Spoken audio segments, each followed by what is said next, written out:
സ്തോത്രം ചെയ്യുന്നു.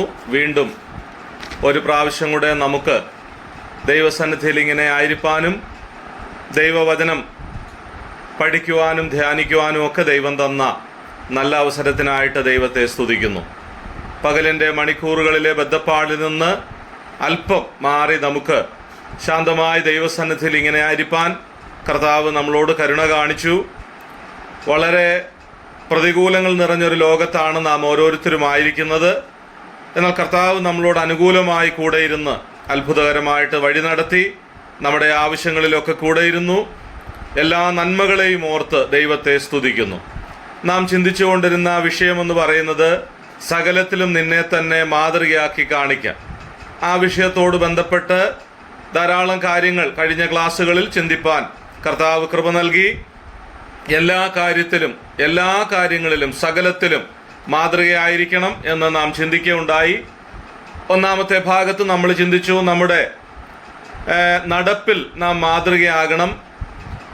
എങ്ങനെ നടക്കരുത് എന്ന് ചിന്തിപ്പാനിടയായി. ദൈവത്തിന് വിരോധമായി നടക്കരുത്, ഇരുട്ടിൽ നടക്കരുത്, നിഗളിച്ച് നടക്കരുത്, ശേഷം മനുഷ്യരെ പോലെ നടക്കരുത്, ജാതികൾ നടന്നതുപോലെ നടക്കരുത്, ക്രൂശിൻ്റെ ശത്രുക്കളായി നടക്കരുത്, ക്രമം കെട്ട് നടക്കരുത്. ഈ ഭാഗങ്ങളാണ് നമ്മൾ ആദ്യ ക്ലാസ്സുകളിൽ ചിന്തിച്ചത്. കഴിഞ്ഞ ആഴ്ച എങ്ങനെയാണ് മാതൃകയായി നടക്കേണ്ടത് എന്ന് ചിന്തിച്ചു. എങ്ങനെ നടക്കരുത് എന്ന് ചിന്തിച്ചതിന് ശേഷം എങ്ങനെയാണ് മാതൃകയായിട്ട് ഒരു ദൈവ പൈതൽ നടക്കേണ്ടത് എന്ന് നാം ചിന്തിക്കുകയുണ്ടായി. അതിൻ്റെ ചില ഭാഗങ്ങൾ നാം ചിന്തിച്ചത് ദൈവത്തോട് കൂടെ നടക്കണം. മാതൃകയായി നടക്കണമെങ്കിൽ ദൈവത്തോട് കൂടെ നടക്കണം. മാത്രമല്ല നിഷ്കളങ്കനായി നടക്കണം, യഹോവയുടെ വഴികളിൽ നടക്കണം, നേരോടെ നടക്കണം, ജീവന്റെ പുതുക്കത്തിൽ നടക്കണം, പൂർണ്ണ വിനയത്തോടും സൗമ്യതയോടും കൂടെ നടക്കണം, ദൈവസ്നേഹത്തിൽ നാം നടക്കണം. മാത്രമല്ല കർത്താവിന് യോഗ്യമാം വണ്ണം നടക്കണം. ഇത്രയുമാണ് നാം ചിന്തിക്കുകയുണ്ടായത്. അതോട് തുടർന്ന് തന്നെ എങ്ങനെയാണ് നാം നടക്കേണ്ടത് എന്നുള്ളതിൻ്റെ ചില കാര്യങ്ങളോട് ചേർത്ത് ചിന്തിക്കാൻ ആഗ്രഹിക്കുകയാണ്. 1 പത്രോസ് 1-ാം അധ്യായം 15-ാം വാക്യം, 1 Peter chapter 1 verse 15.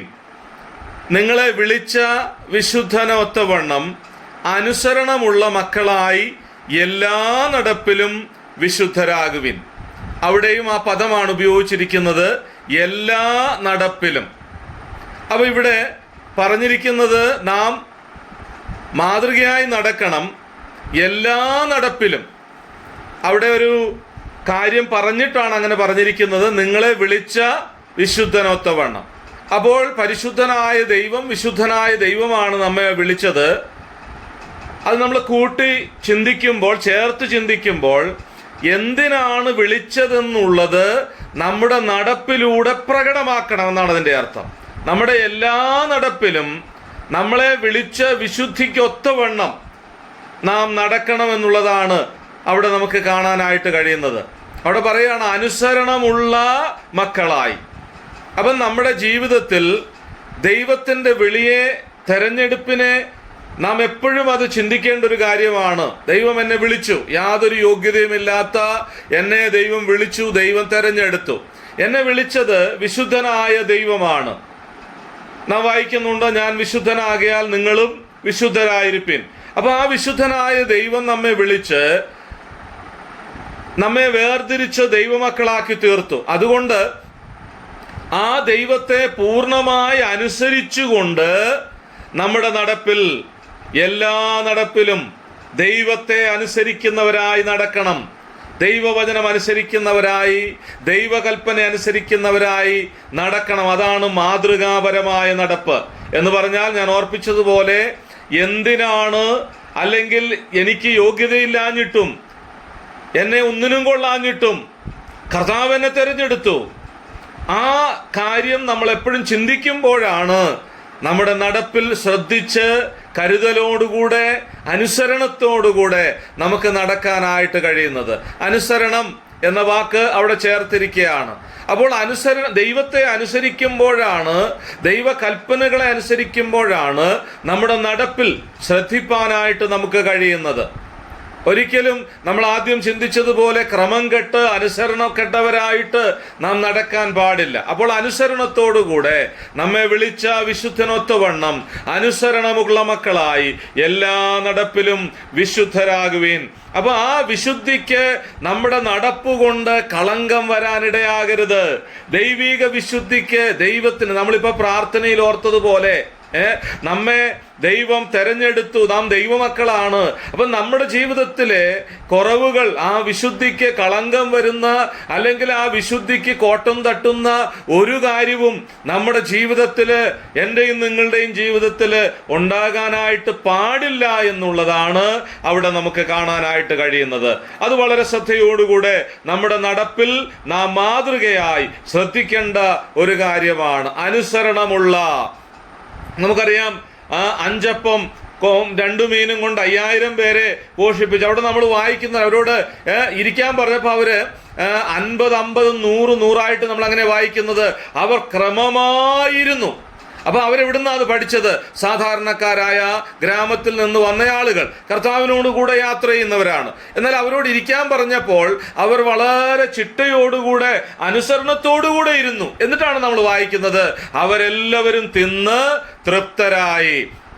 കാരണം അവരുടെ ആ ഇരിപ്പ്, അവര് ആ കുറച്ചു നേരേ കർത്താവിന്റെ കൂടെ യാത്ര ചെയ്തുള്ളൂവെങ്കിലും അവർ പഠിച്ചു എങ്ങനെ ഇരിക്കണം, എങ്ങനെ ഇരുന്നാൽ ഞങ്ങൾക്ക് ലഭിക്കും.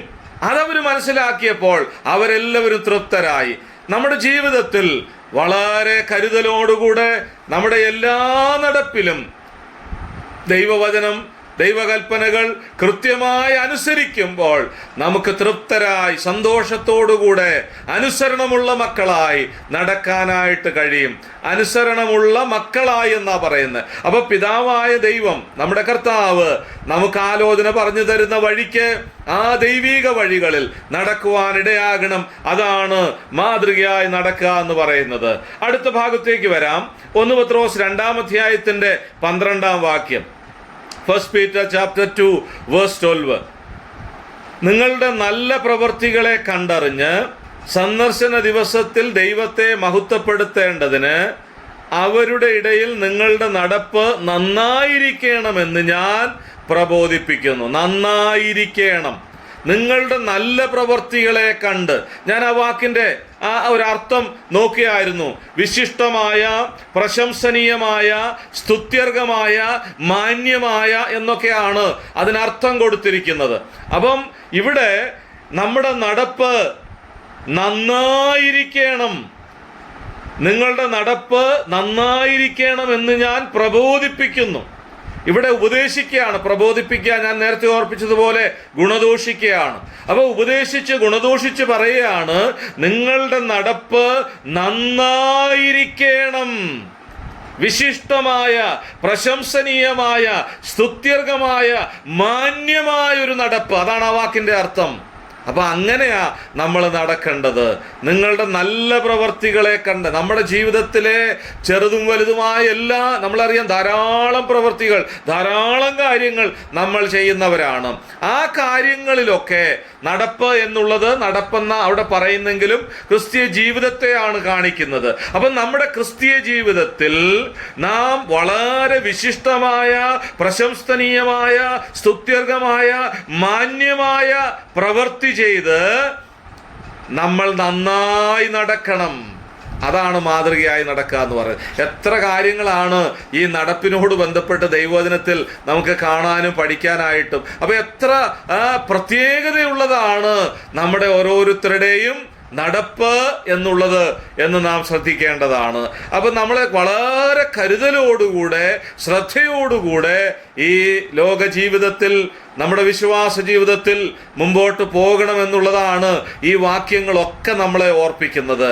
നമ്മൾ വളരെ കരുതലോടുകൂടെ ഏറ്റവും നല്ല നിലയിൽ, ഏറ്റവും മാന്യമായ ഒരു നടപ്പ്, മറ്റുള്ളവർ നടന്നതുപോലെ, അവിശ്വാസികൾ നടന്നതുപോലെ, ജാതികൾ നടന്നതുപോലെ അല്ല എന്നൊക്കെ നമ്മൾ കണ്ടു. അപ്പൊ അങ്ങനെയാണെങ്കിൽ എങ്ങനെയാ നമ്മൾ നടക്കേണ്ടത്? നല്ല മാന്യമായ ഒരു നടപ്പ്. അതാ ക്രിസ്ത്യ ജീവിതത്തിന്റെ പ്രത്യേകത.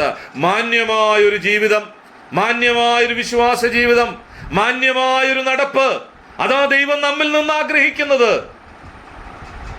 മാന്യം, ആ വാക്ക്, അതാ ഞാൻ ആ വാക്കിന്റെ അർത്ഥം ഒന്ന് പരിശോധിച്ചത്.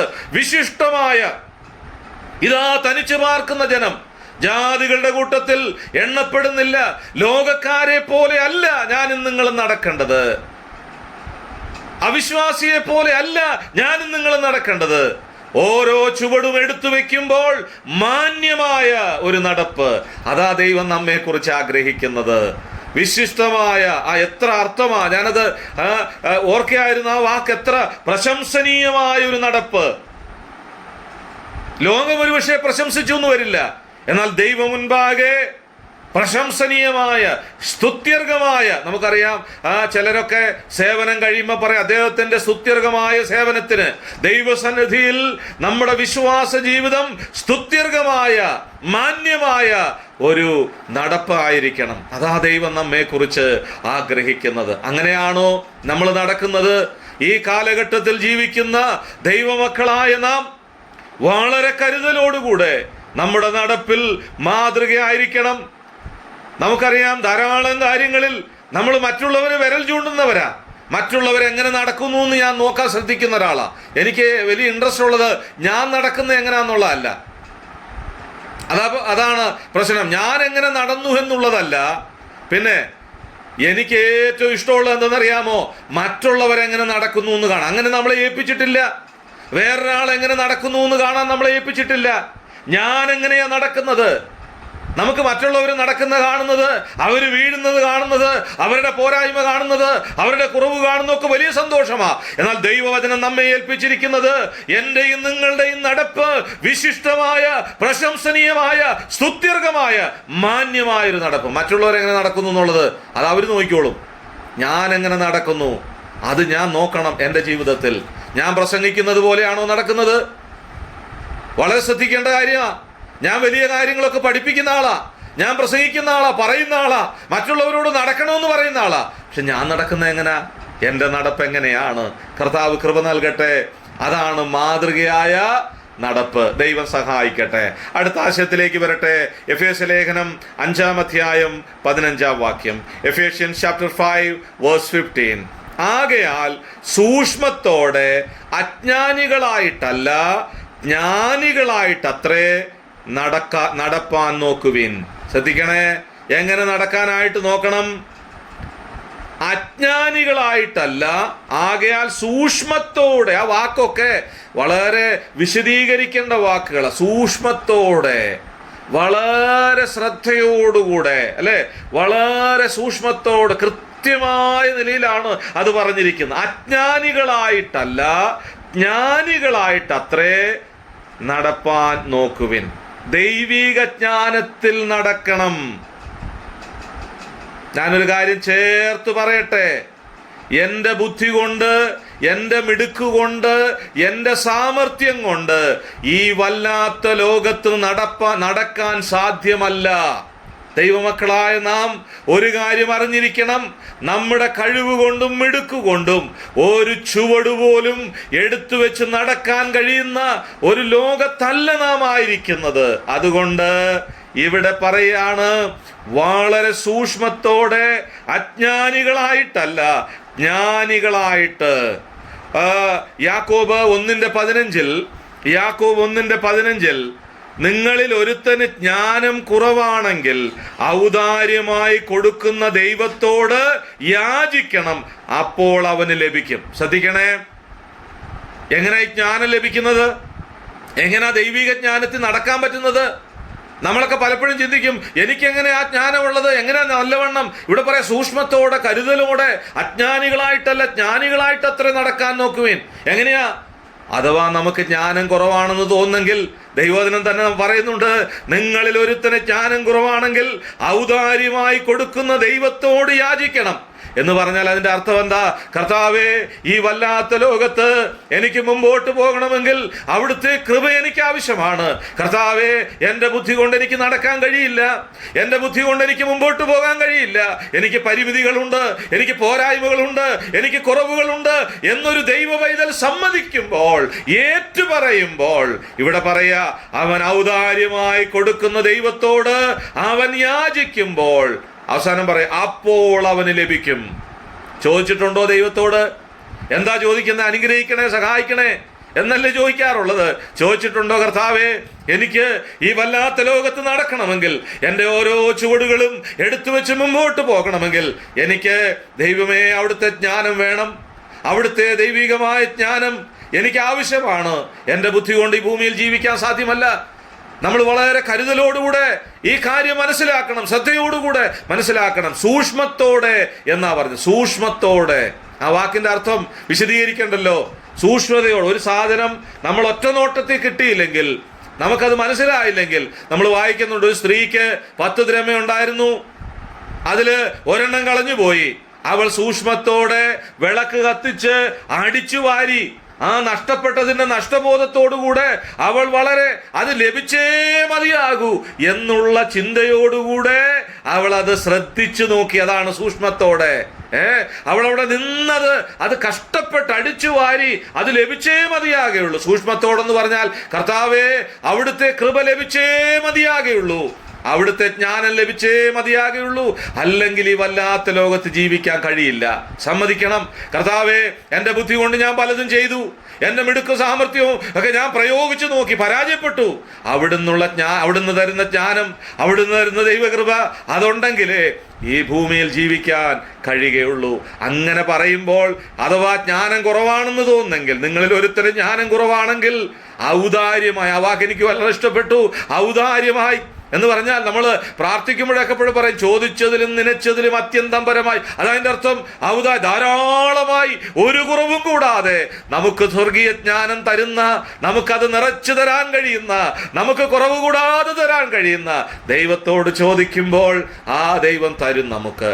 കർത്താവിനോട് ചോദിക്കാം, കർത്താവേ, എനിക്ക് ജ്ഞാനം കുറവാ, എനിക്ക് മുമ്പോട്ട് പോകണം, എനിക്ക് വചനപരിജ്ഞാനമില്ല, എനിക്ക് വലിയ അറിവൊന്നുമില്ല, വലിയ അവകാശവാദം ഒന്നും പറയാൻ എനിക്കില്ല, എനിക്ക് പക്ഷേ ഈ ഭൂമിയിൽ ഒരു ദൈവ പൈതലായി മാതൃകയായി നടക്കണം, അതിന് അവിടുത്തെ കൃപ വേണം കർത്താവേ, അവിടുന്ന് തരണം കർത്താവേ, സഹായിക്കണം എന്ന് പറയുമ്പോൾ, സ്തോത്രം, കർത്താവ് അങ്ങനെ ഞാനൊക്കെ നടക്കുന്നത്. എനിക്കൊന്നും എൻ്റെ ജീവിതത്തിലൊന്നും അവകാശപ്പെടാനില്ല. ഓരോ ദിവസം കർത്താവിനോട് ചോദിക്കും, ദൈവമേ, അവിടുന്ന് ജ്ഞാനം തരണം ഈ വല്ലാത്ത ഭൂമിയിൽ.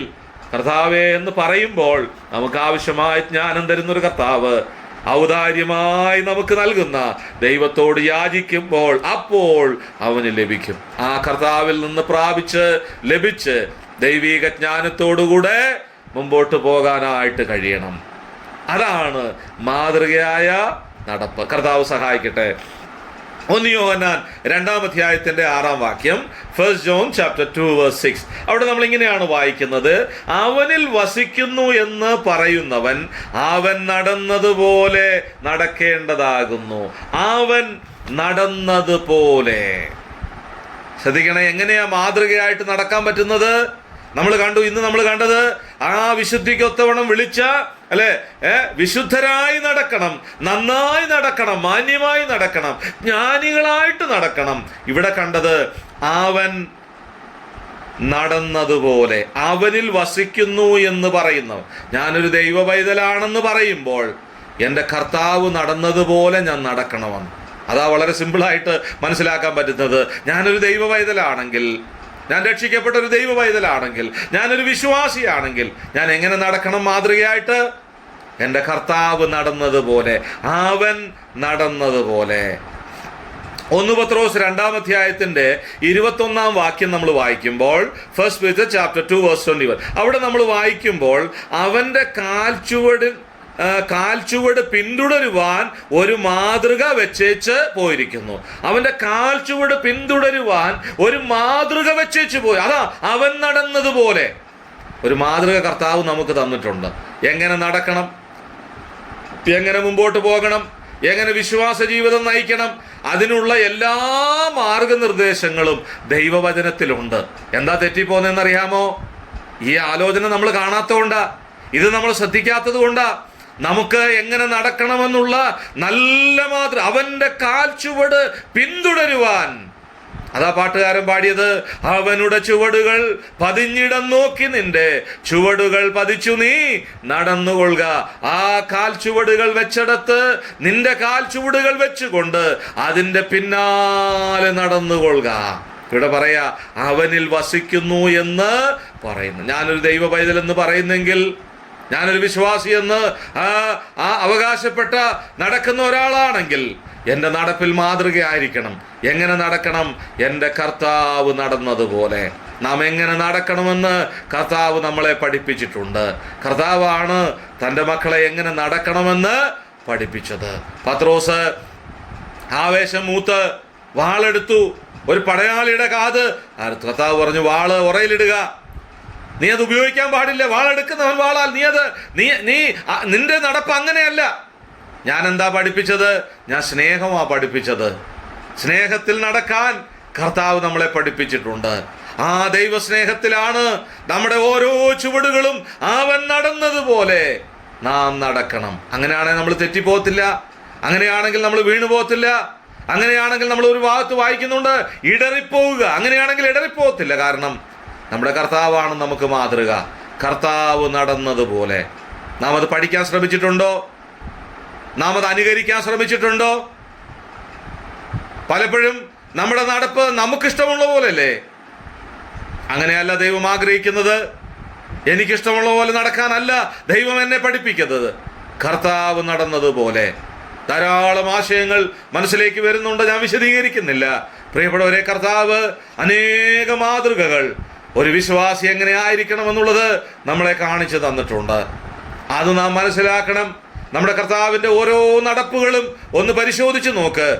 എത്ര ശ്രദ്ധേയമായ നടപ്പുകളാണ്. എവിടൊക്കെ നിൽക്കണം അവിടെ എല്ലാം കർത്താവ് നിന്നിട്ടുണ്ട്. ശരിയല്ലേ? കുരുടൻ നിലവിളിച്ചു, ദാവീദ് പുത്ര എന്നോട് കരുണയുണ്ടാകണേ. ആർക്കും മനസ്സിലായില്ല. എന്നാൽ കർത്താവിന് മനസ്സിലായി. അവൻ്റെ ശബ്ദം അവിടെ നിന്നു. ആ നടപ്പിൽ അവൻ ശ്രദ്ധിക്കുകയാണ്.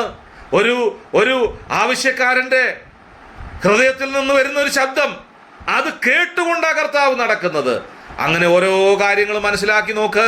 കർത്താവ് ഈ ഭൂമിയിലായിരുന്നപ്പോൾ തന്നെ തൻ്റെ നടപ്പിൽ ഓരോ കാര്യങ്ങളിലും എത്ര കൃത്യമായ കാര്യങ്ങൾ ക്രമീകരിച്ച് നടന്നത്. ആർക്കൊക്കെ ആവശ്യമുണ്ടോ അവിടെയൊക്കെ കർത്താവ് നടന്നിട്ടുണ്ട്. ഏതെല്ലാം വീടുകളിൽ പോണോ അവിടെ നടന്നിട്ടുണ്ട്. ഏതെല്ലാം ദൈവികമായ ശുശ്രൂഷകൾ വെളിപ്പെടുത്തണോ അതൊക്കെ ചെയ്തിട്ടുണ്ട്. എത്ര മാതൃകാപരമായൊരു നടപ്പ്. അതാണ് നമ്മുടെ ജീവിതത്തിൽ മാതൃകയാക്കേണ്ടത്. അവനിൽ വസിക്കുന്നു എന്ന് പറയുന്നവൻ അവൻ നടന്നതുപോലെ നടക്കേണ്ടതാകുന്നു. ആ കർത്താവ് നമുക്ക് എങ്ങനെ നടക്കണമെന്നുള്ളത് ദൈവവചനത്തിൽ രേഖപ്പെടുത്തി തന്നിട്ടുണ്ട്. അതുപോലെ നടക്കുന്നവരായിരിക്കണം. അതാ ദൈവമക്കൾ. ദുഃഖമെന്ന് പറയട്ടെ, അവനവന് ബോധിച്ചതുപോലെ ആഴ്ചയുടെ 6 ദിവസം നടന്നിട്ട്, പ്രിയപ്പെട്ടവരെ, ദൈവഹിതപ്പല്ലാതെ നടന്നിട്ട്, അയോഗ്യമായി നടന്നിട്ട്, തന്നെത്താൻ ശോധന ചെയ്യാതെ ദൈവസന്നിധിയിലേക്ക് കടന്നു വരുന്ന ധാരാളം ആളുകൾ. അതുകൊണ്ടല്ലേ അനേകർ ബലഹീനരായത്. അതുകൊണ്ടല്ലേ അനേകർ രോഗികളായത്. അതുകൊണ്ടല്ലേ കൂട്ടായ്മ നഷ്ടപ്പെട്ടത്. അതുകൊണ്ടല്ലേ ആത്മീക സന്തോഷം നഷ്ടപ്പെട്ടത്. നടപ്പിൽ പരാജയപ്പെട്ടു. ദൈവം പറഞ്ഞ വഴികളിലല്ല, അവനവന് ബോധിച്ചതുപോലെ സ്വന്തം ഇഷ്ടപ്രകാരം സ്വന്തം ബുദ്ധി കൊണ്ട് നടന്നിട്ട് ആ കുറവുകളെ കാണാൻ കഴിയാതെ, ആ കുറവുകളെ പരിഹരിക്കാൻ കഴിയാതെ, ആ കുറവുകളെ പരിശോധിക്കാൻ കഴിയാതെ, ശോധന ചെയ്യാൻ കഴിയാതെ അയോഗ്യമായി. ശ്രദ്ധിക്കണം. അതാണ് സൂക്ഷ്മത്തോടെ, കരുതലോടെ, ജ്ഞാനികളായിട്ട്, അജ്ഞാനികളായിട്ടല്ല, ദൈവിക ജ്ഞാനം നമുക്കുണ്ടാകണം. പ്രിയപ്പെട്ടവരെ, കുറവുകളുണ്ട്, കുറ്റങ്ങളുണ്ട്, പോരായ്മകളുണ്ട്. നമ്മളൊക്കെ അങ്ങനെ ഒരു ലോകത്തിലാണ്, അങ്ങനെ ഒരു ശരീരത്തിലാണ് വസിക്കുന്നത്. പക്ഷേ തിരിച്ചറിയണം, കുറവുകളെ കാണാൻ കഴിയണം. കർത്താവ് ആഗ്രഹിക്കുന്നത് പോലെ ഓരോ ചുവടുകളും എടുത്തു വെക്കാൻ കഴിയണം, നടക്കാൻ കഴിയണം. അതാ ദൈവം നമ്മെക്കുറിച്ച് ആഗ്രഹിക്കുന്നത്. നമ്മുടെ ക്രിസ്ത്യ ജീവിതത്തിൽ അങ്ങനെ അവൻ നടന്നതുപോലെ, സ്തോത്രം, അങ്ങനെയാണോ നടക്കാൻ പറ്റുന്നത്? പരിശോധിക്കുക. ആ ചുവടുകളാണോ ഞാൻ പിന്തുടരുന്നത്? ആ ചുവടുകളിലാണോ എൻ്റെ കാലുകൾ എടുത്തു വെക്കുന്നത്? അല്ലെങ്കിൽ പരാജയപ്പെടും. പോരായ്മകൾ ഉണ്ടാകും. കർത്താവ് നമ്മെ സഹായിക്കട്ടെ, ദൈവം നമ്മെ സഹായിക്കട്ടെ, ആ ചുവടുകളിൽ നടക്കുവാനിടയാകട്ടെ. അപ്പോൾ നമ്മൾ ചിന്തിച്ചത് എങ്ങനെ നടക്കരുത്, എങ്ങനെ നടക്കണം. ധാരാളം കാര്യങ്ങൾ ഇതിനോട് ബന്ധപ്പെട്ട് ദൈവവചനത്തിൽ ഇനിയുമുണ്ട്. ദൈവം നമ്മെ സഹായിക്കട്ടെ. എന്നാൽ മറ്റ് വിഷയങ്ങളോട് പെട്ടെന്ന് ചില കാര്യങ്ങളോട് ചേർത്ത് ചിന്തിക്കണം. നാം മാതൃകയായിരിക്കണം, നമ്മുടെ നടപ്പിൽ മാതൃകയാകണം. എങ്ങനെ നടക്കരുത്, എങ്ങനെ നടക്കണം, ഈ വിഷയങ്ങളാണ് നാം ചിന്തിച്ചുകൊണ്ടിരുന്നത്. ഇനിയും അതിനോട് ചേർത്ത് നാം അന്യോന്യം മാതൃകയായിരിക്കണം. നമ്മൾ മാതൃകയായിരിക്കണം, സകലത്തിലും നമ്മെ തന്നെ മാതൃകയായി കാണിക്കണം. അപ്പം നമ്മൾ അന്യോന്യം മാതൃകയായിരിക്കണം. ധാരാളം കാര്യങ്ങൾ അതിനോട് ബന്ധപ്പെട്ട് ചിന്തിക്കുവാനായിട്ടുണ്ട്. ചില വാക്യങ്ങളിലൂടെ നമുക്ക് കടന്നു പോകാം. നെഹമ്യാവ് 2-ാം അധ്യായം 18-ാം വാക്യം. നെഹമ്യ ചാപ്റ്റർ 2 വേഴ്സ് 18, 2-ാം അധ്യായത്തിൻ്റെ 18-ാം വാക്യം. നാം മാതൃകയായി ദൈവമക്കൾ എന്നുള്ള നിലയിൽ മുമ്പോട്ട് പോകേണ്ടവരാണ്. ഇവിടെ നാം മാതൃകയാകേണ്ട മറ്റൊരു കാര്യം, ഒന്ന് നടപ്പിൽ മാതൃകയാകണം. രണ്ടാമത് ഇപ്പോൾ നാം ചിന്തിക്കാൻ പോകുന്നത് അന്യോന്യം നാം മാതൃകയായിരിക്കണം. എങ്ങനെയാണത്? നെഹമ്യാവ് 2:18 എൻ്റെ ദൈവത്തിൻ്റെ കൈ എനിക്ക് അനുകൂലമായിരിക്കുന്നതും രാജാവ് എന്നോട് കൽപ്പിച്ച വാക്കുകളും ഞാൻ അറിയിച്ചപ്പോൾ അവർ നാം എഴുന്നേറ്റ് പണിയുക എന്ന് പറഞ്ഞു. അങ്ങനെ അവർ ആ നല്ല പ്രവൃത്തിക്കായി അന്യോന്യം ധൈര്യപ്പെടുത്തി. ആ നല്ല പ്രവൃത്തിക്കായി അന്യോന്യം ധൈര്യപ്പെടുത്തി. സകലത്തിലും മാതൃകയാകണം, നടപ്പിൽ മാതൃകയാകണം. മാത്രമല്ല, നമ്മൾ ദൈവമക്കളാണ്, നാം അന്യോന്യം മാതൃകയാകണം. ഞാൻ ഓർപ്പിച്ചതുപോലെ ഓരോ വ്യക്തികളും വ്യക്തിപരമായി ചിന്തിക്കേണ്ട ഒരു കാര്യമാണ്, ഞാൻ മാതൃകയായിരിക്കണം. അങ്ങനെ ഓരോരുത്തരും ചിന്തിക്കുമ്പോൾ അന്യോന്യം മാതൃകയായിരിക്കാനായിട്ട് കഴിയും. നമ്മൾ ആ ഭാഗത്തേക്ക് വരും. അങ്ങനെ അവർ ആ നല്ല പ്രവൃത്തിക്കായി അന്യോന്യം ധൈര്യപ്പെടുത്തി. അതിൻ്റെ 20-ാം വാക്യത്തിൽ നമ്മൾ വായിക്കുന്നുണ്ട്, സ്വർഗത്തിലെ ദൈവം ഞങ്ങൾക്ക് കാര്യം സാധിപ്പിക്കും, അവൻ്റെ ദാസന്മാരായ ഞങ്ങൾ എഴുന്നേറ്റ് പണിയും. അവിടെയൊക്കെ ഒന്ന് ശ്രദ്ധിച്ചേ. നാം എഴുന്നേറ്റ് പണിയുക, അവർ ആ നല്ല പ്രവൃത്തിക്കായി അന്യോന്യം മാതൃകയായി ഞങ്ങൾക്ക് കാര്യം സാധിപ്പിച്ചു തരും. ദാസന്മാരായ ഞങ്ങൾ, ഇവിടെ എല്ലാം ഒരു ഗ്രൂപ്പ്, ഞങ്ങൾ എന്ന പദമാണ് ഉപയോഗിച്ചിരിക്കുന്നത്. നാം, അവർ, ഞങ്ങൾ, ദാസന്മാരായ ഞങ്ങൾ. അപ്പൊ അന്യോന്യം ഒരുമിച്ചുള്ള ഒരു കാര്യം. ഇവിടെ ഇതിൻ്റെ വിഷയം നമുക്കറിയാം. യെരൂശലേമിൻ്റെ മതിൽ പൊളിഞ്ഞു കിടക്കുകയാണ്. ഈ വിഷയത്തിൽ നെഹമ്യാവിന് വലിയ ഭാരമുണ്ടായി. യെരൂശലേമിൻ്റെ മതിൽ ഇടിഞ്ഞും പൊളിഞ്ഞും തകർന്നും കിടക്കുന്നത് കണ്ട് ദൈവദാസന് വളരെ ഭാരം, നെഹമ്യാവിന് ഈ വിഷയത്തിൽ വളരെ ഭാരമുണ്ടായി. അപ്പോൾ നെഹമ്യാ പറയാണ്, നമുക്കിത് സാധിക്കും. എങ്ങനെ സാധിക്കും? എല്ലാവരും ഒരുമിച്ച് നിന്നാൽ പണിയാനായിട്ട് കഴിയും. അതിനുശേഷമാണ് 20-ാം വാക്യത്തിൽ കണ്ടത്, സ്വർഗത്തിലെ ദൈവം ഞങ്ങൾക്ക് കാര്യം സാധിപ്പിക്കും, അവൻ്റെ ദാസന്മാരായ ഞങ്ങൾ എഴുന്നേറ്റ് പണി. അപ്പൊ എല്ലാവരും കൂടെ ഒരുമിച്ച്. ഇവിടെ ഒരു കാര്യം ശ്രദ്ധിക്കാൻ വേണ്ടിയാണ് ഞാനത് ഭാഗമായി, നമുക്കിത് അറിയാം, വളരെ അറിയാവുന്ന ഒരു ഭാഗമാണ് നെഹമ്യാവിൻ്റെ ഈ വിഷയത്തോട് ബന്ധപ്പെട്ട്. എന്നാൽ ഇവിടെ നെഹമ്യാവ് ഈ കാര്യം ഏറ്റെടുത്ത് മാതൃകയായിട്ട് മുൻപിൽ നിന്നപ്പോൾ മറ്റുള്ളവരെല്ലാം അന്യോന്യം മാതൃകയായി. ശ്രദ്ധിച്ചോ? നെഹമ്യാവ് ഈ വിഷയത്തിൽ ഭാരത്തോടുകൂടെ മാതൃകയോടുകൂടെ മുമ്പിൽ നിന്നപ്പോൾ മറ്റെല്ലാവരും അതിനൊത്തു നിന്നു, മാതൃകയോടെ അന്യോന്യം. അവിടെ നമ്മൾ വായിക്കുന്നത് നല്ല പ്രവൃത്തിക്കായി അന്യോന്യം ധൈര്യപ്പെടുത്തി. അപ്പൊ അന്യോന്യം മാതൃകയായിരിക്കണം.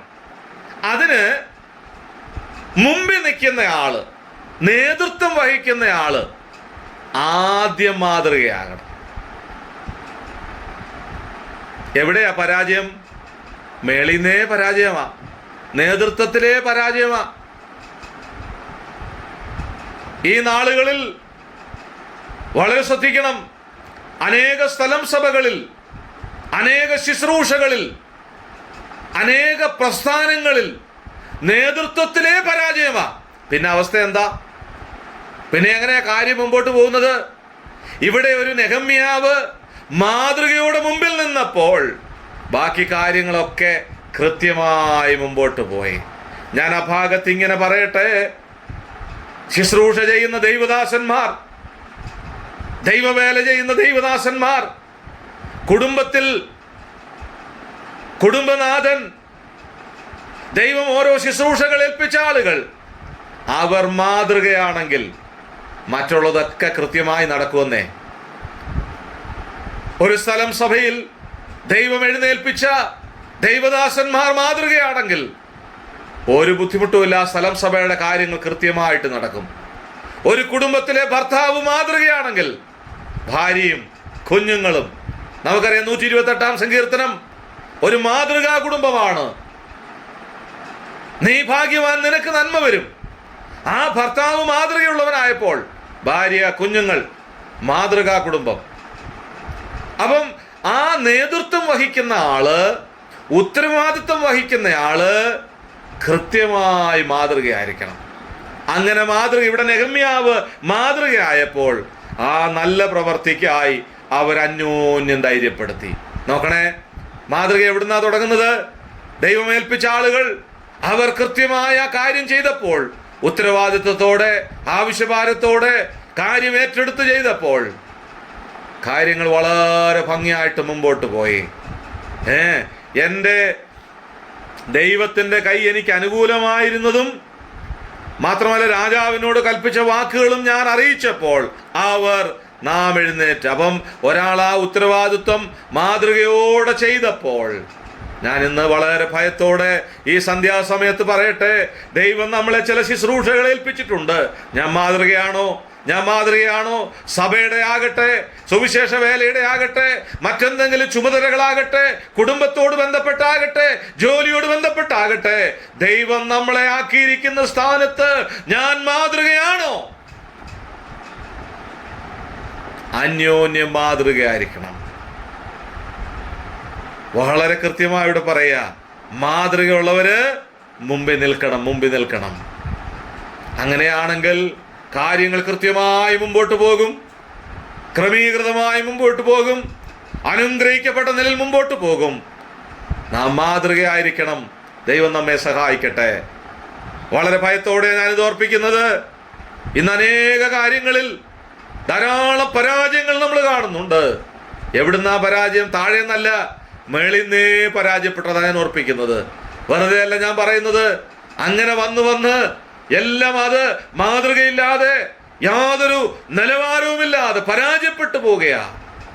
ദൈവകൃപ നൽകട്ടെ, നാം അന്യോന്യം മാതൃകയായിരിക്കണം. ദൈവം നമ്മളെ ആക്കി വെച്ച സ്ഥാനത്ത് വളരെ മാതൃകയോടുകൂടെ നാം ആയിരിക്കണം. നമ്മുടെ ശുശ്രൂഷകളിലോ, നമ്മളെ ഏൽപ്പിച്ച ഓരോ കാര്യങ്ങളിലോ വിശ്വസ്തരായി, മാതൃകയുള്ളവരായി മുമ്പോട്ട് പോകുവാൻ കർത്താവ് കൃപ നൽകട്ടെ. ഇവിടെ നാം വായിച്ചത് അന്യോന്യം മാതൃക. അവരെല്ലാവരും മാതൃകയായി ഒരുമിച്ച് നിന്നപ്പോൾ അവരുടെ കാര്യം സാധിപ്പിച്ചു. നമ്മൾ പിന്നീട് താഴോട്ട് വായിക്കുന്നുണ്ട്, വിശദീകരിക്കുന്നില്ല. അവരാ നല്ല പ്രവൃത്തി ചെയ്തെടുത്തു. അപ്പോൾ മുൻപിൽ നിന്നയാള് ആ കാര്യം മാതൃകയോടെ ചെയ്തപ്പോൾ, ഉത്തരവാദിത്വത്തോടെ ചെയ്തപ്പോൾ, മറ്റുള്ളവരും കാര്യങ്ങളിൽ മാതൃകയോടെ മുമ്പോട്ട് പോയി, സാധിച്ചു, ദൈവഹിതം നിവർത്തിച്ചു. അവരുടെ ഭാരത്തിന്, അവരുടെ ആ പ്രശ്നത്തിന്, അവരുടെ ചിന്തയ്ക്ക് ഒരു പരിഹാരമുണ്ടായി. മാതൃകയായി നിൽക്കണം. അനേക വിഷയങ്ങൾ പരിഹരിക്കപ്പെടാതെ കിടക്കുന്നില്ലേ? കാരണം എന്താ? മാതൃകയല്ല. അനേക കുടുംബങ്ങൾ തകരുന്നില്ലേ? എന്താ കാരണം? മാതൃകയല്ല. കുഞ്ഞുങ്ങൾ ബോധിച്ചതുപോലെ ജീവിക്കുന്നു, മാതാപിതാക്കൾ മാതൃകയല്ല. സഭകളിൽ അനേക പ്രശ്നങ്ങൾ കടന്നു വരുന്നു. കാരണം ദൈവം തെരഞ്ഞെടുത്ത ആളുകൾ മാതൃകയായിരിക്കണം. അങ്ങനെയാണെങ്കിൽ കർത്താവ് വരാൻ താമസമെങ്കിൽ മാതൃകയോടെ അന്യോന്യം കർത്താവിന് വേണ്ടി ഇനിയും വൻകാര്യങ്ങളെ ചെയ്യാൻ നമുക്ക് കഴിയും. നാം മാതൃകയായി മുമ്പോട്ട് പോകണം. നമുക്ക് പരിശോധിക്കാം, കർത്താവെ അവിടുന്ന് എന്നെ ഉത്തരവാദിത്വം ഏൽപ്പിച്ചിട്ടുണ്ട്, ഞാനതിൽ മാതൃകയാണോ? എത്രത്തോളം? എൻ്റെ ജോലിയിൽ, എൻ്റെ കുഞ്ഞുങ്ങളോട് ബന്ധപ്പെട്ട്, എൻ്റെ കുടുംബത്തോട് ബന്ധപ്പെട്ട് ദൈവം എന്നെ ആക്കിയിരിക്കുന്ന സ്ഥാനത്ത്, എൻ്റെ അടുക്കളയിലാകട്ടെ, എൻ്റെ പഠനമുറിയിലാകട്ടെ, എൻ്റെ ജോലി സ്ഥലത്താകട്ടെ, എൻ്റെ സഭയിലാകട്ടെ, എൻ്റെ ശുശ്രൂഷയിലാകട്ടെ, എവിടെയാണെങ്കിലും ഞാൻ മാതൃകയായിരിക്കണം. ഇവിടെ അന്യോന്യം മാതൃകയായിരിക്കുക. വളരെ മാതൃകയോടുകൂടെ കരുതലോടുകൂടെ മുമ്പോട്ട് പോകേണ്ടവരാണ് നാം ഓരോരുത്തരും. ഈ ഒരു ചിന്ത ഭാരം നെഹമ്യാവിനെ പോലെ നമ്മെ ഭരിക്കട്ടെ. അങ്ങനെയുള്ളെങ്കിൽ, അങ്ങനെ ചെയ്യുമ്പോൾ, മുൻകൈയെടുത്ത് ആ കാര്യങ്ങൾ മാതൃകയോടെ ചെയ്യുമ്പോൾ തീർച്ചയായിട്ടും നമുക്ക് കർത്താവിന് വേണ്ടി വലിയ കാര്യങ്ങൾ ചെയ്ത് തീർക്കാനായിട്ട് കഴിയും. ദൈവം കൃപ നൽകട്ടെ. റോമാലേഖനം 14-ാം അധ്യായം അതിൻ്റെ 19-ാം വാക്യം. Romans chapter 14 verse 19, 14-19. അവിടെ നമ്മൾ വായിക്കുന്നത്, സഹോദരന്മാരെ, നിങ്ങൾ തന്നെ ദയാപൂർണരും സകല ജ്ഞാനവും നിറഞ്ഞവരും അന്യോന്യം പ്രബോധിപ്പിക്കാൻ പ്രാപ്തരുമാകുന്നു എന്ന് ഞാൻ നിങ്ങളെക്കുറിച്ച് ഉറപ്പിച്ചിരിക്കുന്നു. അന്യോന്യം മാതൃകയായിരിക്കണം. ഇവിടെ രണ്ടാമതൊരു കാര്യം നമ്മൾ വായിച്ച വേദഭാഗത്ത് കാണുകയാണ്. അന്യോന്യം പ്രബോധിപ്പിക്കാൻ പ്രാപ്തരാകണം എന്ന് പറഞ്ഞാൽ അന്യോന്യം മാതൃകയാകണം. മാത്രമല്ല, ഇവിടെ അന്യോന്യം ചെയ്യേണ്ട മറ്റൊരു കാര്യം പറയാണ്, അന്യോന്യം ആത്മീക വർധന വരുത്തണം. അന്യോന്യം പ്രബോധിപ്പിക്കുക, അത് ആത്മീക വിഷയത്തോട് ബന്ധപ്പെട്ടാണ് ഈ കാര്യം ഇവിടെ പറഞ്ഞിരിക്കുന്നത്. അപ്പൊ അന്യോന്യം ആത്മീക, സഹോദരന്മാരെ, നിങ്ങൾ തന്നെ ദയാപൂർണരും സകല ജ്ഞാനവും നിറഞ്ഞവരും അന്യോന്യം പ്രബോധിപ്പിക്കാൻ പ്രാപ്തരുമാകുന്നു എന്ന് ഞാൻ നിങ്ങളെ കുറിച്ചുറപ്പിച്ചിരിക്കുന്നു. അപ്പോസ്തലൻ ഇവിടെ ദൈവമക്കളെ കണ്ടിട്ട് പറയാ, നിങ്ങൾ അതിന് പ്രാപ്തരായി. എന്നാൽ കൊരിന്ത്യർ ലേഖനം 3-ാം അധ്യായത്തിൽ പറയുന്നത് പോലെ ഇപ്പോഴും നിങ്ങൾക്ക് പ്രാപ്തിയില്ല. അങ്ങനെയല്ലേ? നിങ്ങൾ ഇപ്പോഴും വളർന്നിട്ടില്ല. കട്ടിയുള്ള ആഹാരം കഴിക്കേണ്ട നിങ്ങൾ ഇപ്പോഴും പാല് കുടിക്കുക. അങ്ങനെയാണോ? അതോ പ്രാപ്തരായിട്ടുണ്ടോ? നമ്മളൊക്കെ ആത്മീയമായ വിഷയമൊക്കെ പറയുമ്പോൾ നമ്മൾ പാരമ്പര്യം പറയും. നമ്മൾ പാരമ്പര്യം ഒന്നും പറയത്തില്ലെന്നൊക്കെ പറയും, എന്നാലും പറയും, ഞങ്ങൾ ഇത്ര വർഷമായി, ഞങ്ങളുടെ വല്യപ്പച്ചൻ ഇന്ന ആള്, ഇന്ന കുടുംബത്തിലെ ഇന്ന ആളുകൾ ഞങ്ങളുടെ ആൾക്കാരാ, അങ്ങനെയൊക്കെ പറഞ്ഞിട്ട് ഒരു വലിയ ഒരു ആത്മീക പാരമ്പര്യം നമ്മൾ പറയാറുണ്ട്. നല്ലതാ. എന്നാൽ ആ പാരമ്പര്യം പറയുന്നതിനനുസരിച്ച് ആത്മീകമായി നാം പ്രാപ്തരായിട്ടുണ്ടോ? ഒന്ന് പരിശോധിക്കാറുണ്ടോ നമ്മൾ? മറ്റെല്ലാ വളർച്ചയും മേലോട്ടാ, അല്ലേ? സാമ്പത്തികമായി വളർന്നു, ബുദ്ധിപരമായി വളർന്നു, വിദ്യാഭ്യാസപരമായി വളർന്നു. ഒന്ന് എടുത്തു നോക്ക്. എന്നിട്ട് നമ്മൾ എന്നാ പറയും? നമ്മുടെ പിതാക്കന്മാർ അവരൊക്കെ വളരെ ദൈവത്തിന് വേണ്ടി വീടും കൂടുമൊക്കെ വിട്ട് പട്ടിണിയൊക്കെ കിടന്ന് വളരെ കഷ്ടപ്പെട്ട് ഇറങ്ങി തിരിച്ചു. തലമുറകളായ നമ്മളെയൊക്കെ ദൈവം അനുഗ്രഹിച്ചു. നല്ലതാ, അവകാശവാദമൊക്കെ നല്ലതാ. പക്ഷെ വളർച്ച എങ്ങനാ ഒന്ന് പരിശോധിച്ചിട്ടുണ്ടോ? ഞാൻ ഇത്ര വർഷമായി വിശ്വാസത്തിൽ വന്നിട്ട് ആ വളർച്ച എനിക്കുണ്ടോ? ഞാൻ 50 വർഷമായെങ്കിൽ, 40 വർഷമായെങ്കിൽ, 20 വർഷമായെങ്കിൽ അതിൻ്റെ വളർച്ച എനിക്കുണ്ടോ? മറ്റെല്ലാ വളർച്ചകളും നമുക്കുണ്ടെന്ന് നമ്മൾ അവകാശപ്പെടുന്നുണ്ട്. എന്നാൽ ഞാൻ നോക്കാറുണ്ടോ എൻ്റെ ആത്മീക വളർച്ച? അന്യോന്യം ആത്മീക വളർച്ചയ്ക്ക് പ്രാപ്തരാകണം. അന്യോന്യം ആത്മീകമായി മാതൃകയായിരിക്കണം. അന്യോന്യം നല്ല പ്രവർത്തിക്കായി മാതൃകയായ അവര് അതുപോലെ തന്നെ അന്യോന്യം ആത്മീകമായി വളരാനും പ്രാപ്തരാകണം. അങ്ങനെ പ്രാപ്തിയുണ്ടോ നമുക്ക്?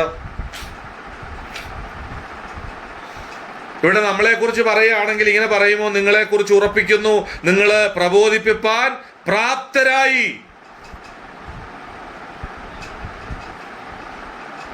വചനപരമായി, ആത്മീകപരമായി ഞാൻ ഇത്രത്തോളം വളർന്നു. ദൈവവചന പഠനത്തിൽ, ആത്മീയ കാര്യങ്ങളിൽ ഒക്കെ എനിക്ക് ഇത്രയും വളരാൻ പറ്റി എന്ന് നമുക്ക് അവകാശപ്പെടാൻ പറ്റുമോ? എത്രത്തോളം നമ്മൾ വളർന്നിട്ടുണ്ട്? ഞാൻ ഓർപ്പിച്ചതുപോലെ മറ്റെല്ലാ വളർച്ചയും മേലോട്ട് പോയപ്പോൾ ആത്മീയ വളർച്ച മാത്രം അത് താഴോട്ട്. എന്താ കാരണം? പ്രാപ്തരായില്ല. വചനത്തിന്റെ കാര്യത്തിൽ, വചന പഠനത്തിൽ, ആത്മീയമായ വിഷയങ്ങളിൽ ആ നിലവാരത്തിലേക്ക്, പ്രാപ്തിയിലേക്ക് എത്താനായിട്ട് കഴിഞ്ഞില്ല. ഇവിടെ പറയാണ് ദയാപൂർണരും സകല ജ്ഞാനവും നിറഞ്ഞവര്. ഈ ദയാപൂർണരൊക്കെ ആവുന്ന എങ്ങനെയാണെന്നറിയാമോ? വചനത്തിലൂടെയാ. നമുക്കറിയാം, മിഷണറിമാരൊക്കെ നമ്മുടെ നാട്ടിലും വന്നു. പല സ്ഥലങ്ങളിൽ മിഷണറിമാര് ഇന്ത്യയുടെ വിവിധ ഭാഗങ്ങളിൽ, ജാർഖണ്ഡിൽ കഴിഞ്ഞ ദിവസങ്ങളിലൊക്കെ ഞാൻ കടന്നുപോയപ്പോൾ 1836 അവിടെ വന്ന മിഷണറി ഏക്കർ കണക്കിന് സ്ഥലം ഇന്ന് വെറുതെ ശൂന്യമായി കിടക്കുക. 1836. ഇപ്പോഴും അവിടെ വണ്ടി സൗകര്യമില്ല. ഇപ്പോഴും ഞങ്ങൾ അവിടെ ചെന്നത് ശരിയായ വഴിയില്ലാത്തത്. അപ്പം 1836 അന്ന് വന്ന മിഷണറി കാട്ടിലൂടെ കുതിരവണ്ടിയിൽ യാത്ര ചെയ്ത് അവിടെ ചെന്ന് ഗ്രാമങ്ങളിൽ കർത്താവിന്റെ വചനം അറിയിച്ച ആളുകൾ മുമ്പോട്ട് വന്നു. അവരൊക്കെ അവിടെ തന്നെ മരിച്ച അവരുടെ കല്ലറകൾ പലതും അവിടെയുണ്ട്. പല സ്ഥലങ്ങളിൽ കടന്നുപോയി ഞാൻ കാണാറുണ്ട്. ഞാൻ ചോദിക്കട്ടെ, അവരൊക്കെ ദയാപൂർണരാകാൻ കാരണം എന്താണെന്നറിയാമോ? അവരാദ്യം ചെന്ന് മൈക്ക് കെട്ടി പ്രസംഗിക്കുകയല്ല. അവിടെയുള്ള രോഗികളെ, അവിടെയുള്ള പാവപ്പെട്ടവരെ, അവിടെ ബുദ്ധിമുട്ട് അനുഭവിക്കുന്നവരെ, അവിടെ ആവശ്യഭാരത്താൽ കഴിയുന്നവരെ അവരെ കണ്ട് അവർക്ക് വേണ്ടി പ്രാർത്ഥിച്ച് അവർക്ക് ആഹാരം കൊടുത്ത് ഉടുപ്പ് കൊടുത്ത് അവരെ കൈപിടിച്ച് എഴുന്നേൽപ്പിച്ച് നിർത്തിയിട്ട് ദയ കാണിച്ചിട്ട് അവരോട് സുവിശേഷം പറഞ്ഞു. നമ്മളിപ്പോൾ വിചാരിക്കുന്ന നമ്മൾ ഈ പരസ്യവും കൺവെൻഷനും പ്രസംഗവും ഒക്കെ നടത്തിയ ആളുകളെല്ലാം ഇത് കേട്ട് ഇങ്ങോട്ട് വരും. ദയ കാണിക്കാൻ കഴിയുന്നില്ല. അന്യോന്യം ആത്മീക വർധനയ്ക്ക് ഉതകുന്നത് ചെയ്യാൻ നമുക്ക് കഴിയുന്നില്ല. പത്രോസും യോഹന്നാനും ദൈവാലയത്തിലേക്ക് പോയി.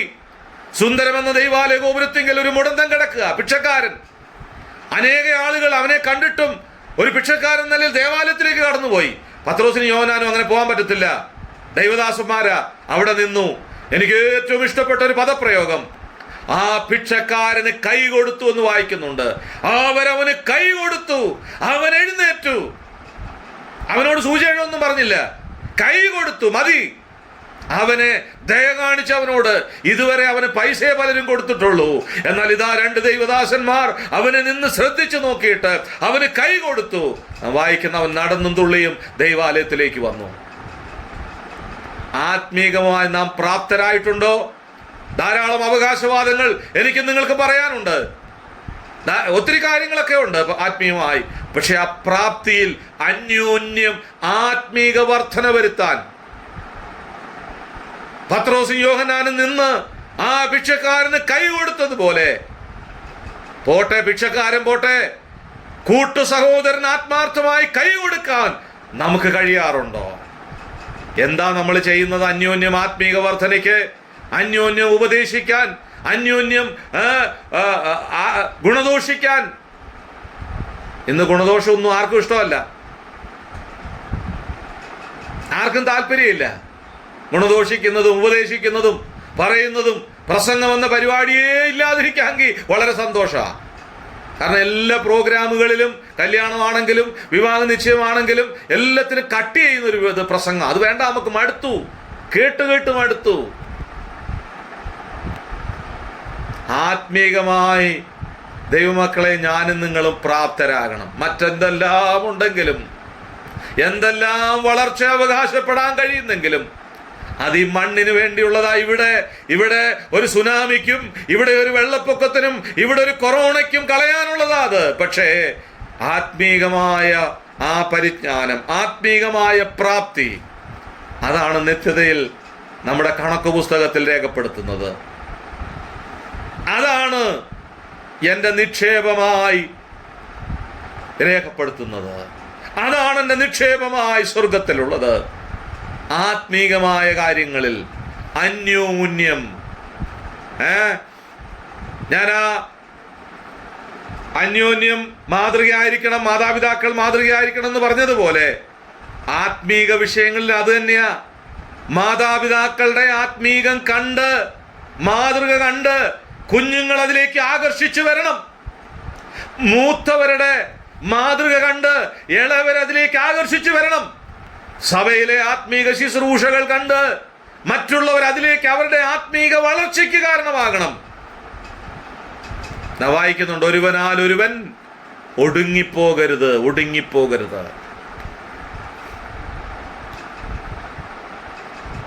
ആത്മീകമായ പ്രാപ്തി ഉണ്ടാകണം. പ്രിയപ്പെട്ടവരെ, ദൈവം നമ്മെ സഹായിക്കട്ടെ. അതാണ് ഞാന് ദൈവസന്നിധിയിൽ എഴുന്നേറ്റ് ശുശ്രൂഷിക്കുമ്പോൾ, ദൈവവചനം പഠിക്കുമ്പോൾ, ദൈവം എന്നോട് സംസാരിക്കുമ്പോൾ അതെൻ്റെ ആത്മീക വളർച്ചയ്ക്കും എനിക്ക് പ്രാപ്തിയാകാൻ വേണ്ടിയും ദൈവം എന്നെ കേൾപ്പിക്കുന്നതാണെന്നുള്ള ഒരു ബോധ്യം എനിക്കുണ്ടാകണം. ദൈവവചനത്തിന് മുമ്പിലിരിക്കുമ്പോൾ കർത്താവ് എന്നോട് സംസാരിക്കുന്നു, ദൈവം എന്നോട് ഇടപെടുന്നു, ദൈവവചനം എന്നോട് പറയുന്നു, എനിക്ക് വേണ്ടിയാ അത് എന്ന് നമുക്ക് ചിന്തിക്കാൻ കഴിയുന്നുണ്ടോ? നമ്മൾ പ്രാർത്ഥിക്കുമ്പോൾ ഒക്കെ പറയാറുണ്ട്, കർത്താവേ, ശമൂവേൽ ബാലനെ പോലെ യഹോവേ അരുളി ചെയ്യണമേ, അടിയൻ കേൾക്കാം. പ്രസംഗിക്കുന്ന ആളുകളും ശ്രദ്ധിക്കണം, ദൈവവചനം പറയുന്നവരും ശ്രദ്ധിക്കണം. ആത്മീകമായ ജ്ഞാനത്തിൽ ബുദ്ധി കൊണ്ട് പ്രാർത്ഥിക്കാം, ബുദ്ധി കൊണ്ട് പ്രസംഗിക്കാം. ആത്മീകമായ ജ്ഞാനത്തിൽ അതാണ് ഗുണം ചെയ്യുന്നത്, അതാണ് ആത്മീക വർധനയ്ക്ക് കാരണമാകുന്നത്. വീട്ടിലിരുന്ന് പ്രസംഗം തയ്യാറാക്കുക അടുത്ത ആഴ്ചത്തേക്ക്. ചില മുഖം മുമ്പിൽ വരും, ഇന്ന മുഖം, ആൾക്ക് വേണ്ടി അല്ല, അതല്ല വചനം. ദൈവം കൃപ നൽകട്ടെ. വേറൊരാളുടെ മുഖം മുമ്പിൽ കണ്ടോണ്ടല്ല, ദൈവത്തെ കണ്ടോണ്ട് ദൈവികമായ ആലോചനയിൽ നിറഞ്ഞ് പ്രാർത്ഥിച്ച് ദൈവത്തോട് ചോദിച്ച്, കർത്താവേ, ഇതെന്റെ ജീവിതത്തിലുണ്ടോ എന്ന് പരിശോധിച്ച് ദൈവിക ജ്ഞാനത്തിൽ മറ്റുള്ളവരുടെ ആത്മീക വർധനയ്ക്ക് വേണ്ടി ഞാൻ ശുശ്രൂഷിക്കുമ്പോൾ അന്യോന്യം ആത്മീക വർധന വരുത്താനായിട്ട് കഴിയും. ദൈവം കൃപ നൽകട്ടെ. അങ്ങനെയുള്ള ദൈവദാസന്മാരെ, അങ്ങനെ ശുശ്രൂഷിക്കുന്ന ദൈവദാസന്മാരെ ദൈവം നമ്മുടെ സ്ഥലം സഭകളിൽ തന്നിട്ടുണ്ട്. അതോർത്ത് ഞാൻ ദൈവത്തെ സ്തുതിക്കുന്നു. എന്നാൽ കേവലം ആളുകളെ മാത്രമേ ചെയ്തുകൊണ്ട്, ചില കാര്യങ്ങൾ മാത്രം ഉദ്ദേശിച്ചുകൊണ്ട് ചെയ്യുന്ന ശുശ്രൂഷകൾ, ബുദ്ധിയുടെ ശുശ്രൂഷകൾ ഒരാത്മീക വർധനയും വരുത്തത്തില്ല. ഇവിടെ അന്യോന്യം ആത്മീക വർധന വരുത്തണം. അന്യോന്യം നമ്മൾ മാതൃകയായിരിക്കണം. അന്യോന്യം ചെയ്യേണ്ട കാര്യങ്ങളാണ്. നാം സകലത്തിലും മാതൃകയായിരിക്കണം. നല്ല പ്രവൃത്തിക്കായി അന്യോന്യം ധൈര്യപ്പെടുത്തി അന്യോന്യം മാതൃകയായിരിക്കണം. ആത്മീകമായ കാര്യങ്ങളിലും അന്യോന്യം മാതൃകയായിരിക്കണം. ആത്മീകമായ വർധനയ്ക്ക് വേണ്ടി അന്യോന്യം മുമ്പോട്ട് പോകണം. ഞാൻ ആത്മീകമായി വളരണമെങ്കിൽ എനിക്ക് മറ്റുള്ള ഒരു ദൈവഭക്തനെ, ഒരു ദൈവദാസനെ ആശ്രയിക്കണം. ദൈവവചനം ഞാൻ കേൾക്കണം. ദൈവവചനം പഠിക്കാനുള്ള താല്പര്യം എനിക്കുണ്ടാകണം. വചനത്തിന് മുൻപിൽ വിനയപ്പെട്ട് ആ ദൈവം മുൻപാകെ ഇരുന്ന് പ്രാപിപ്പാനുള്ള ഒരു മനസ്സും താല്പര്യവും എനിക്കുണ്ടാകണം. കർത്താവിനോട് ചോദിക്കണം, എനിക്ക് ആത്മീയമായി വളരണമെന്നുള്ള ഒരു ചിന്ത എൻ്റെ ഹൃദയത്തെ ഭരിക്കണം. അങ്ങനെ ആകുമ്പോൾ അന്യോന്യം ആത്മീക വർധന വരുത്താനായിട്ട് കഴിയും. അങ്ങനെയുള്ള വിഷയങ്ങളൊക്കെ അന്യോന്യം ചർച്ച ചെയ്യാനും, അന്യോന്യം ശ്രദ്ധിക്കാനും, പ്രാർത്ഥിക്കാനും, അന്യോന്യം പ്രാപ്തരാകാനും കഴിയണം. പൗലോസ് തന്നെ ഒരു ഭാഗത്ത് പറയുന്നുണ്ട്, നിങ്ങൾക്ക് വേണ്ടി ദൈവസഭയോട് ബന്ധപ്പെട്ട് പറയാ, ഒരപ്പനെ പോലെ ഞങ്ങൾ ആയിരുന്നു, ഒരമ്മയെ പോലെ ആർദ്രതയിൽ ഞങ്ങളായിരുന്നു. അപ്പോൾ ഒരപ്പനെ പോലെയും ഒരമ്മയെ പോലെയും, അതൊക്കെ പൗലോസ് പറയുമ്പോൾ ജീവിതത്തിന്റെ മാതൃകയാണ്. അതാണ് ആത്മീയ വർധനയ്ക്ക്. അപ്പന്റെ ആവശ്യമുള്ളവരുണ്ട്, അവർക്ക് അത് കൊടുക്കുക. അമ്മയെ പോലെ സ്നേഹം, ലാളന വേണ്ടവരുണ്ട്, അവർക്കത് കൊടുക്കുക. അങ്ങനെ കൊടുക്കുമ്പോൾ, അന്യോന്യം ആത്മീയ വർധന വരുത്തുമ്പോൾ, മറ്റുള്ളവരെ അങ്ങനെ ശ്രദ്ധിക്കുമ്പോൾ, നമുക്ക് കർത്താവിന് വേണ്ടി ആത്മീയമായി ഒരുമിച്ച് ദൈവപരിജ്ഞാനത്തിലേക്ക് എത്താനായിട്ട് കഴിയും. നമ്മൾ ശ്രദ്ധിക്കാറുണ്ടോ? നമ്മുടെ ആത്മീയ കാര്യങ്ങളിൽ, നമ്മുടെ കുഞ്ഞുങ്ങളുടെ ആത്മീയ കാര്യങ്ങളിൽ, നമ്മുടെ കൂട്ടു സഹോദരന്മാരുടെ ആത്മീയ കാര്യങ്ങളിൽ അവരൊക്കെ എത്രത്തോളം നമ്മളും അവരും ഒരുമിച്ച് ആത്മീയ കാര്യങ്ങളിൽ വളർന്നു വരാൻ, പ്രാപ്തരായി വരാൻ ഇടയാകണം. അതാ ദൈവം നമ്മെക്കുറിച്ച് ആഗ്രഹിക്കുന്നത്. ഒരു കാര്യം കൂടെ പറഞ്ഞ് ആ ഭാഗം ഞാൻ വിടട്ടെ. അതിൻ്റെ ബാക്കി ഭാഗം നമുക്ക് പിന്നീട് ചിന്തിക്കാം. റോമാലേഖനം 15-ാം അധ്യായം 14-ാം വാക്യമാണ് നമ്മൾ ചിന്തിച്ചത്. അടുത്തത് നമ്മൾ ചിന്തിക്കാനായിട്ട് ആഗ്രഹിക്കുന്നത് 1 കൊരിന്ത്യർ 12-ാം അധ്യായം 25-ാം വാക്യം. 1 കൊരിന്ത്യർ 12-ാം അധ്യായം, 1 Corinthians chapter 12 verse 25. 1 കൊരിന്ത്യർ 12:25. ശരീരത്തിൽ ഭിന്നത വരാതെ അവയവങ്ങൾ അന്യോന്യം ഒരുപോലെ കരുതേണ്ടതിനായി ദൈവം കുറവുള്ളതിന് അധികം മാനം കൊടുത്തുകൊണ്ട് ശരീരത്തെ കൂട്ടിച്ചേർത്തിരിക്കുന്നു. ചേർത്ത് ചിന്തിക്കേണ്ട ഒരു കാര്യമാണ്. അന്യോന്യം ആത്മീക വർധന വരുത്തണം. മാത്രമല്ല, ശരീരത്തിൽ ഭിന്നത വരാതെ അവയവങ്ങൾ അന്യോന്യം ഒരുപോലെ കരുതേണ്ടതിനായി. ശ്രദ്ധിക്കണേ ആ വാക്കൊക്കെ. അവയവങ്ങൾ അന്യോന്യം ഒരുപോലെ കരുതേണ്ടതിനായി. എൻ്റെ കൂട്ടു സഹോദരന്റെ ഭാരം എൻ്റെ ഭാരമാണ്, എൻ്റെ കൂട്ടു സഹോദരന്റെ വേദന എൻ്റെ വേദനയാണ്, എൻ്റെ കൂട്ടു സഹോദരിയുടെ ബുദ്ധിമുട്ട് എൻ്റെ ബുദ്ധിമുട്ടാണ്. അങ്ങനെയല്ലേ ദൈവമക്കളെ ഈ പ്രസ്ഥാനം, ഈ സ്ഥലം സഭ, ഈ കൂടിവരവ് ആരംഭിച്ചത്? പഠിച്ചു നോക്ക് 1-ാം നൂറ്റാണ്ടിലെ ചരിത്രം. അവരെല്ലാവരും ഒരുപോലെ ആത്മീയ കാര്യങ്ങളിൽ ഒരുപോലെ, സാമ്പത്തിക കാര്യങ്ങളിൽ ഒരുപോലെ, മറ്റെന്തെങ്കിലും ഭാരമുണ്ടെങ്കിൽ സുവിശേഷ വേലയിൽ ഒരുപോലെ. അങ്ങനെയാണ് നമ്മൾ വായിക്കുന്ന. സഭകൾ പെരുകി, കൂടിവരവുകൾ വർദ്ധിച്ചു, ആളുകൾ വിശ്വാസത്തിലേക്ക് വന്നു. ഞാൻ അത്രയും പറഞ്ഞ ആ ഭാഗം നിർത്തട്ടെ. ശരീരത്തിൽ ഭിന്നത വരാതെ അവയവങ്ങൾ അന്യോന്യം ഒരുപോലെ കരുതേണ്ടതിനായി നമ്മുടെ ആത്മീക വർധനയ്ക്ക് നമ്മൾ അന്യോന്യം ഒരുപോലെ കരുതലോടുകൂടെ, ശ്രദ്ധയോടുകൂടെ മുമ്പോട്ട് പോകണം. അതാണ് ദൈവം നമ്മെക്കുറിച്ച് ആഗ്രഹിക്കുന്നത്. നാം കേട്ടതുപോലെ നാം അന്യോന്യം മാതൃകയായിരിക്കണം. നമ്മുടെ സകല കാര്യങ്ങളിലും ദൈവമക്കളെന്നുള്ള നിലയിൽ നല്ല പ്രവർത്തിക്കായി അവരന്യോന്യം മാതൃകയായി, അന്യോന്യം ആത്മീക വർധന വരുത്തി, അന്യോന്യം പ്രബോധിപ്പിച്ചു. മാത്രമല്ല, അന്യോന്യം കരുതി. ദൈവം നമ്മെ സഹായിക്കട്ടെ.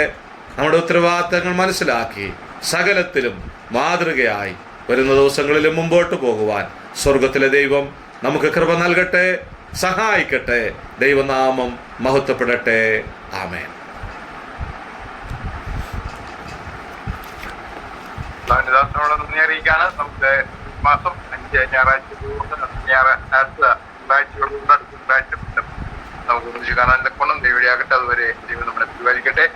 ഇപ്പോൾ നമുക്ക് പ്രാർത്ഥിച്ച് ഈ യോഗം അവസാനിപ്പിക്കുകയാണ്. മാത്യു ഇബ്രാഹിം ചോദിച്ചതിന് പ്രാർത്ഥിച്ച് ആശീർവാദം